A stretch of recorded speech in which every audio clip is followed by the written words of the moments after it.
Dans les enceintes connectées, c'est quelque chose qui est de plus en plus apprécié par pas mal de marques, et Ellipson, pour changer un petit peu, s'y lance aussi avec l'enceinte connectée W35XI. Alors il y en a peut-être eu avant, mais ici c'est ce qui a dit la révolution sonore, avec le côté plus évolution que révolution, c'est un peu les deux, et on va voir pourquoi. Je sais pas du tout encore à quoi m'attendre. Donc le côté sphère qui est vraiment typique à Ellipson, et ce qui fait qu'ici, ce qui est bien, c'est qu'on est sur quelque chose d'assez complet, puisqu'on va avoir le Chromecast et AirPlay 2. Donc voilà, donc on a les deux dedans, donc c'est quand même assez sympathique pour gérer sa musique très facilement, donc connectant Wi-Fi forcément.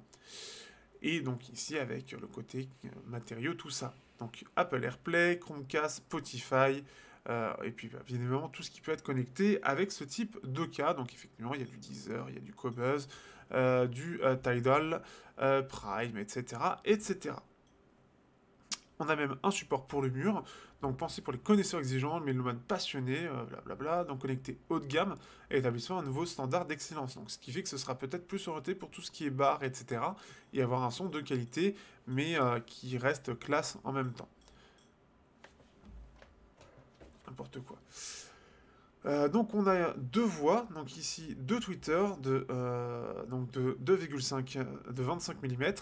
Hop, ici des tweeters de 165 mm. Alors en pouce, j'ai pas en direct ce que ça peut donner. Donc on a 2 et 2, donc son stéréo, donc gauche et droite, et le tout en noir pour avoir un côté quand même qui reste relativement discret. Là on a le côté vraiment Ellipson avec ce côté rond, ce petit trépied ici. Donc en plus de ça, on peut les coupler pour avoir cette idée d'image stéréo impressionnante, du coup, ce qui est ici. Mais pour ce côté TV ou ce côté écoute musicale, donc on peut connecter les deux, on a vraiment cette gestion-là, et l'utiliser comme vraiment deux haut-parleurs pour son côté TV, son côté musique, et s'amuser avec ça.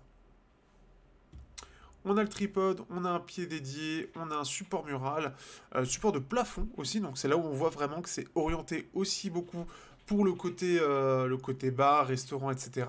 Donc il y a un côté assez haut de gamme. La question est... Alors là je découvre, mais la question est... C'est à 700 euros. Alors forcément, hein, donc ce type d'enceinte, donc un peu comme ce que peut faire Devialet dans ce type-là, ça reste très cher. Ellipson reste une marque qui est globalement très orientée sur le côté haut de gamme. On a le côté français, donc français haut de gamme, donc forcément, c'est pas donné, hein, ça vaut pas du Vulcano, c'est sûr, mais on est sur quelque chose de beaucoup plus haut de gamme globalement. Tout dépend de ce que vous cherchez. Donc ce qui fait qu'on a un peu tout qui est supporté, forcément c'est du multiroom IE, diffusion simultanée jusqu'à 10 pièces, Bluetooth, donc AirPlay, Chromecast, Multiroom, Spotify Connect et Ellipson Multiroom App. Donc vous avez une application dédiée pour ces enceintes et pouvoir gérer en fait les musiques que vous voulez diffuser. Et ce sera disponible à partir du 20 novembre. Très petite news aujourd'hui, mais bon, bah voilà, c'était pour parler sur ce côté un petit peu plus, comment dire, un petit peu plus